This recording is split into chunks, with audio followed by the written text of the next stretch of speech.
स्वागत दोस्तों, आपको चैनल के सबसे पहले सबसे बड़ी अपडेट आपको बताएंगे। दोस्तों नीतीश कुमार करके एक ऐसी हरकत जिसके बाद मुश्किल पड़ गया नीतीश कुमार को हिजाब पर हाथ डालना। बताएंगे क्या है पूरा मामला, और नीतीश पर एफआईआर के साथ साथ इस्तीफे को लेकर हो रहा है जोरदार तरीके का दबाव। बताएंगे क्या है पूरा मामला और किस संगठन की ओर से क्या बड़ा बयान दिया गया है। दोस्तों इसी के साथ में चलेंगे एक और बड़ी अपडेट की तरफ, जहां पर प्रियंका गांधी के साथ आए एक ऐसे नेता जो नरेंद्र मोदी को केंद्र की सत्ता तक पहुंचा चुके हैं। दोस्तों बताएंगे क्या अब दीदी को प्राइम मिनिस्टर बनाने को लेकर मुहिम हो रही है शुरू। डिटेल में जानकारी अब तक पहुंचाएंगे। इसी के साथ में चलेंगे और भी बड़ी खबरों की तरफ। दोस्तों बताएंगे कैसे तेलंगाना के दूसरे फेज के इलेक्शन के अंदर भी भारतीय जनता पार्टी को पूरी तरीके से पानी पिला दिया कांग्रेस पार्टी ने, और एक तरफा जीत हुई है। बताएंगे कितनी सीटें तेलंगाना में कांग्रेस पार्टी जीती है और बीजेपी का आता पता क्यों नहीं है। दोस्तों इसी के साथ में चलेंगे एक करके सारी बड़ी अपडेट। तो लेकिन उससे पहले अगर आप भी मानते हैं कि नीतीश कुमार ने हिजाब पर हाथ रखकर मुस्लिम समाज के लोगों का अपमान किया है, दोस्तों उनकी आस्था को ठेस पहुंचाए, इसीलिए मुस्लिम समाज से माफी मांगना चाहिए और अपने पोस्ट से इस्तीफा देना चाहिए। इस्तीफे से नीचे नीतीश के खिलाफ कुछ भी स्वीकार नहीं होगा। तो इस वीडियो को लाइक करके लाल बटन दबाकर चैनल को सब्सक्राइब करके बेल आइकन दबाकर कमेंट बॉक्स में अपनी राय जरूर लिखा था। दोस्तों चलते हैं सबसे पहले सबसे बड़ी ब्रेकिंग न्यूज अपडेट की तरफ, जहां पर नीतीश कुमार की मानसिक स्थिति को लेकर लगातार सवाल उठ रहा है। दोस्तों ऐसे में नीतीश कुमार के द्वारा कभी भारत के राष्ट्रगान का अपमान किया जाता है तो कभी नीतीश कुमार भारतीय जनता पार्टी के नेता नरेंद्र मोदी के पैर छूते रह जाते हैं और अलग ही तरीके का व्यवहार करने लगते हैं। दोस्तों ऐसे में नीतीश कुमार ने अब ऐसी हरकत की है दोस्तों जिसे लेकर नीतीश के खिलाफ जोरदार तरीके का गुस्सा भड़क रहा है। दोस्तों अब तक समाज के लोगों का दरअसल हुआ ये कि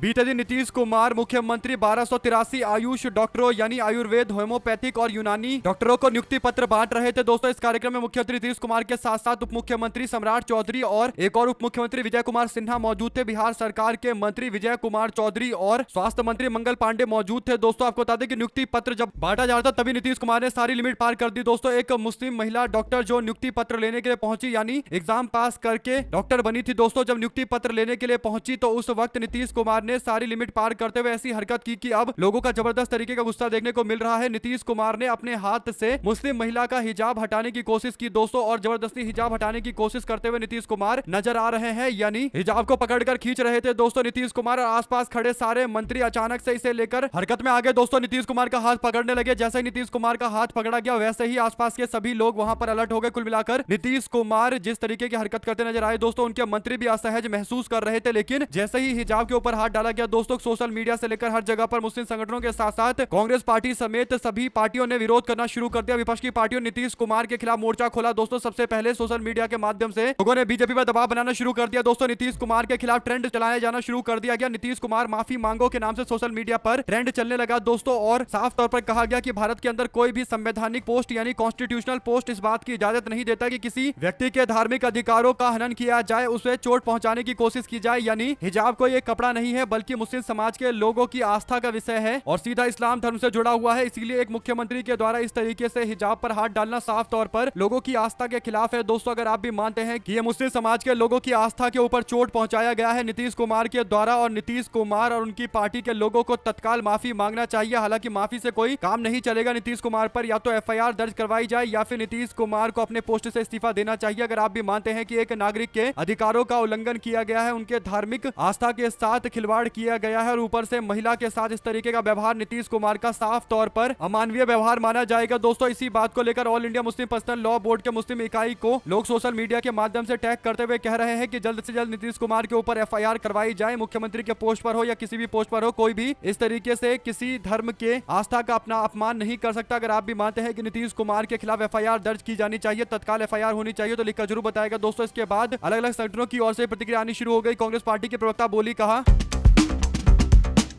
बिहार में एक समारोह में पत्र वितरण के दौरान मुख्यमंत्री नीतीश कुमार ने एक लड़की का जबरन हिजाब खींच लिया। सुरक्षा कर्मी को उस लड़की को पीछे खींचना पड़ा। इतनी घटिया हरकत पर इतना सुई पटक सन्नाटा क्यों है, यानी कहीं भी मीडिया में गोदी मीडिया के अंदर चर्चा नहीं चल रही है। दोस्तों पता भी नहीं चल रहा कि नीतीश कुमार ने मुस्लिम समाज के लोग खासकर एक महिला के आस्था का अपमान किया है, एक महिला के सम्मान का भी अपमान किया गया है। दोस्तों एक महिला का हिजाब बिना उसकी इजाजत के इस तरीके से खींचने की कोशिश करना या उसके कपड़े के पास हाथ भी पहुंच जाना, ये साफ तौर पर एक महिला की प्रतिष्ठा का अपमान है। और इस मामले पर दो तरीके से नीतीश कुमार के खिलाफ कार्रवाई की जानी चाहिए। एक तो महिला के साथ दुर्व्यवहार के तौर पर एफआईआर दर्ज की जानी चाहिए। दूसरा नीतीश कुमार के ऊपर मुस्लिम समाज के लोगों की आस्था से खिलवाड़ करने का भी मामला दर्ज किया जाना चाहिए। दोस्तों अब मुस्लिम संगठन की ओर से अपने अपने स्तर पर दबाव बनाना भी शुरू कर दिया गया है। आप लोग अपनी राय जरूर लिखकर बताएगा। कांग्रेस पार्टी ने भी इस पर प्रतिक्रिया देते हुए कहा कि इनकी बेशर्मी देखिए, एक महिला डॉक्टर जब अपना नियुक्ति पत्र लेने के लिए आई तो नीतीश कुमार ने उनका हिजाब खींच लिया। बिहार में सबसे बड़े पोस्ट पर बैठा ये व्यक्ति आदमी सरेआम ऐसी नीच हरकतें कर रहा है। सोचिए राज्य की महिलाएं कितनी सुरक्षित होंगी कि नीतीश कुमार को इस हरकत के लिए इस्तीफा दे देना चाहिए। यह घटियापन माफी के लायक नहीं है। दो शब्द जरूर लिखा बताएगा। ज्यादा से ज्यादा वीडियो को शेयर कीजिएगा। चलते हैं एक और बड़ी अपडेट की तरफ दोस्तों, जहां पर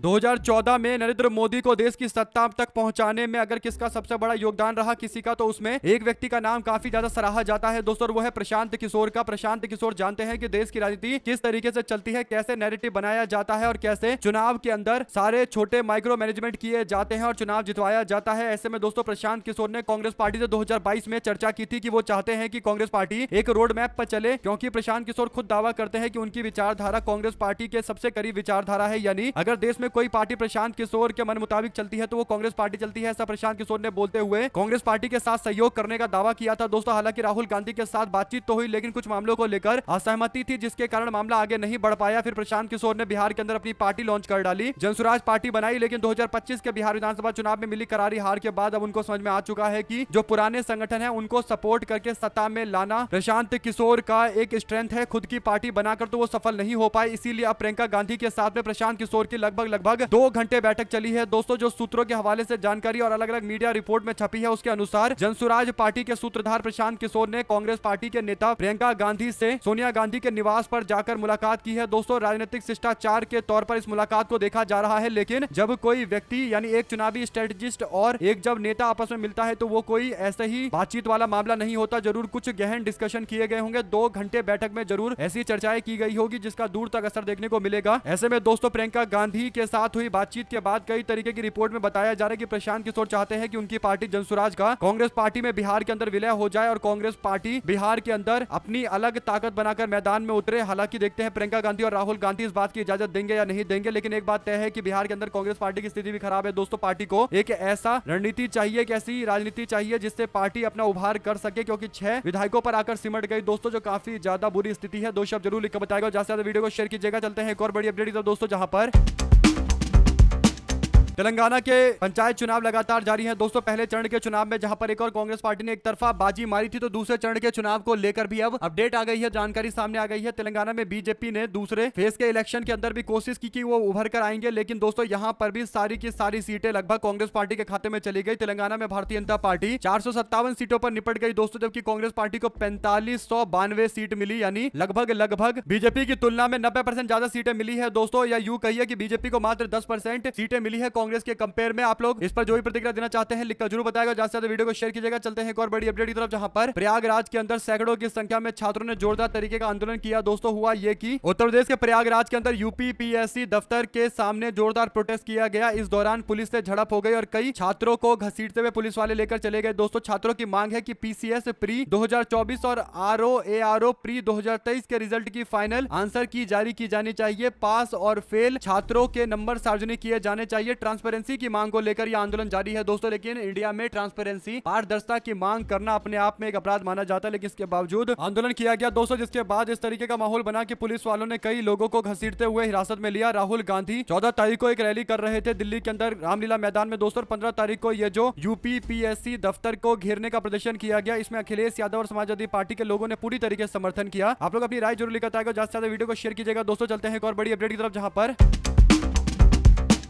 दिल्ली में बीते दिन जब कांग्रेस पार्टी के नेता राहुल गांधी ने वोट चोर गद्दी छोड़ रैली का आयोजन किया दोस्तों, तो इस दौरान कांग्रेस पार्टी के कार्यकर्ताओं में जबरदस्त उत्साह देखने को मिला। ऐसे में वोट चोर गद्दी छोड़ रैली के दौरान एक महिला का वीडियो सोशल मीडिया पर वायरल होता है दोस्तों, जिसमें वो नरेंद्र मोदी को लेकर नारा लगाती है कि मोदी तेरी कब्र खुदेगी, आज नहीं तो कल खुदेगी। अब ये वीडियो सोशल मीडिया पर काफी ज्यादा शेयर किया गया दोस्तों, और खासकर भाजपा वाले कहने लगे कि नरेंद्र मोदी को लेकर कांग्रेस पार्टी की रैली के दौरान कांग्रेस के कार्यकर्ता जान से मारने की धमकी दे रहे हैं, और इस तरीके से और भी बीजेपी के लोगों का दावा है दोस्तों। हालांकि भारतीय जनता पार्टी के द्वारा ये कहना कि कांग्रेस पार्टी को एक्शन लेना चाहिए और सोनिया गांधी को माफी मांगनी चाहिए। इस पर प्रियंका गांधी ने कहा कि हमें नहीं पता कि किस व्यक्ति ने, किस महिला ने यह नारा लगाया है, हम तो उसे जानते भी नहीं है, कांग्रेस का कार्यकर्ता है या नहीं है ये भी हमको नहीं पता। तो रैली पर या मंच पर कोई इस तरीके की बात नहीं बोली गई। रैली के बाहर कहीं पर एक व्यक्ति, एक महिला ने इस तरीके की बात बोली, तो इस पर हमको ध्यान नहीं देना चाहिए। और बात एकदम सही भी है दोस्तों। कांग्रेस पार्टी का अगर कोई नेता उल्टा बयान देता तो कांग्रेस पार्टी इस पर जरूर जस्टिफिकेशन देती, लेकिन यहाँ पर तो समझ में नहीं आ रहा कि आखिर किस व्यक्ति ने यह काम किया है। कांग्रेस पार्टी तो बचा भी नहीं रही दोस्तों। कांग्रेस पार्टी ने साफ तौर पर कहा है कि अगर किसी ने उल्टा बयान दिया तो उस पर एक्शन लीजिए। वो पार्टी के कार्यकर्ता नहीं है और पार्टी से कोई लेना देना भी नहीं है उसका। ऐसे में दोस्तों कांग्रेस पार्टी की नेत्री सुप्रिया श्रीनेट ने अब बीजेपी के द्वारा कार्रवाई की बात बार बार भाजपा के द्वारा रिपीट किए जाने पर जवाब देते हुए कहा कि राहुल गांधी का इंदिरा गांधी जैसा हाल करेंगे, यह भाजपा के एमएलए ने बोला था। फिर राहुल गांधी की जुबान काटने वाले को 11 लाख का इनाम दिया जाएगा। एनडीए का एमएलए भी इस तरीके की बातें बोलता है। राहुल गांधी को गोलियों से भून देंगे, भाजपा का प्रवक्ता यह बयान देता है। इन सब के खिलाफ बीजेपी ने क्या कोई कार्रवाई की? सुप्रिया श्रीनेट का यह सवाल है दोस्तों। इन पर चरण चुंबकों ने कितने शो किए, यानी गोदी मीडिया वालों ने कितने शो किए, यह भी एक सवाल पूछा गया। इसके लिए मोदी माफी कब मांगेंगे? अगर आप भी मानते हैं कि सोनिया गांधी से अगर राज्यसभा के अंदर माफी मंगवाना चाहते हैं भाजपा वाले, तो नरेंद्र मोदी को सबसे पहले आकर लोगों से माफी मांगनी चाहिए। जब विपक्ष से जुड़ा हुआ ऐसा कोई मामला सामने आता है दोस्तों तो बीजेपी के लोग ज्ञानी बाबा बन जाते हैं, लेकिन जब खुद से जुड़ा मामला रहता है तो एकदम मौनी बाबा बनकर चुप्पी साध लेते हैं। दो शब्द जरूर लिखकर बताएगा दोस्तों। चलते हैं एक और बड़ी अपडेट की तरफ, जहां पर कांग्रेस पार्टी की रैली के बाहर प्रधानमंत्री नरेंद्र मोदी को लेकर लगाए गए नारे पर अब बीजेपी के लोग सदन की कार्रवाई को स्थगित करने के सारे प्रयास कर रहे हैं दोस्तों। जेपी नड्डा ने कहा कि बहुत ही दुख के साथ और उद्वेलित मन से इस घटना पर प्रकाश डालना चाहता हूं, प्रकाश में इस घटना को लेकर आना चाहता हूं। कांग्रेस पार्टी की रैली में वहां पर नरेंद्र मोदी को लेकर नारा गया कि मोदी तेरी कब्र खुदेगी आज नहीं तो कल खुदेगी, और ये इस तरीके से कांग्रेस पार्टी की सोच और मानसिकता को दर्शाता है। ये बयान है जेपी नड्डा का दोस्तों। जेपी नड्डा ने राज्यसभा के अंदर संसद की कार्रवाई को होने भी नहीं दिया और भाजपा के सारे लोग इस मामले पर कांग्रेस पार्टी के लोगों से माफी की अपील कर रहे हैं। हालांकि दोस्तों माफी की मांग इनको सदन के बाहर करना चाहिए, सदन को अपना काम करने देना चाहिए। और वैसे भी बीजेपी के लोग सरकार में, लेकिन इस बात को भूल जाते हैं दोस्तों, सदन चलाना इनका काम है, लेकिन दूसरी और कोशिश करते रहते हैं कि सदन ना चले। 100 तरीके नए नए ढूंढते रहते हैं। अभी इनका दावा है कि नरेंद्र मोदी के खिलाफ नारा लगाया गया है दोस्तों, जबकि कांग्रेस पार्टी ने कहा कि उनका दूर दूर तक कोई लेना देना नहीं है नारा लगाने वाले महिला के साथ में। और प्रियंका गांधी ने भी इस बात से इंकार किया है कि पार्टी का कोई लेना देना नहीं है। ऐसे में दोस्तों अगर आप भी मानते हैं कि उस महिला के खिलाफ कार्रवाई करनी चाहिए, लेकिन कांग्रेस के खिलाफ इस तरीके से बॉयकॉट करने का क्या मतलब है और इस तरीके से सदन की कार्रवाई को स्थगित करने का क्या मतलब है? करोड़ों रुपए का नुकसान देश की जनता को, टैक्स पेयर्स को हो रहा है दोस्तों। दो शब्द जरूर लिखकर बताएगा, ज्यादा से ज्यादा वीडियो को शेयर कीजिएगा। चलते हैं एक और बड़ी अपडेट की तरफ, जहां पर Mahatma Gandhi national rural employment guarantee act यानी एमजी नरेगा को नया नाम दिया गया है Viksit Bharat guarantee for Rozgar and Ajeevika mission यानी VBGRAMG यानी मनरेगा मिशन। जिस तरीके से सफल रहा है दोस्तों, उसका नाम बदलकर अपने तरीके से नरेंद्र मोदी VB ग्राम रखना चाहते हैं। इससे सीधा फायदा उन लोगों को होगा दोस्तों जो लोग नरेंद्र मोदी और बीजेपी की सरकार के समर्थक है। वो दावा करेंगे कि वीबी ग्राम नाम से एक स्कीम लेकर आई थी भारतीय जनता पार्टी नरेंद्र मोदी, जबकि हकीकत यह है कि ये रीपैकेजिंग की गई है पहले से ही मौजूद मनरेगा स्कीम की। और उसमें भी बड़ी बात यह है दोस्तों कि मनरेगा स्कीम में 150 दिनों के रोजगार की बातें की गई है। जो पहले 100 दिनों का रोजगार था बढ़ाकर 150 कर दिया गया है। आप लोग इस पूरे मामले पर क्या प्रतिक्रिया देना चाहते हैं? ज्यादा से ज्यादा वीडियो को शेयर कीजिएगा। चलते हैं एक और बड़ी अपडेट की तरफ दोस्तों, जहां पर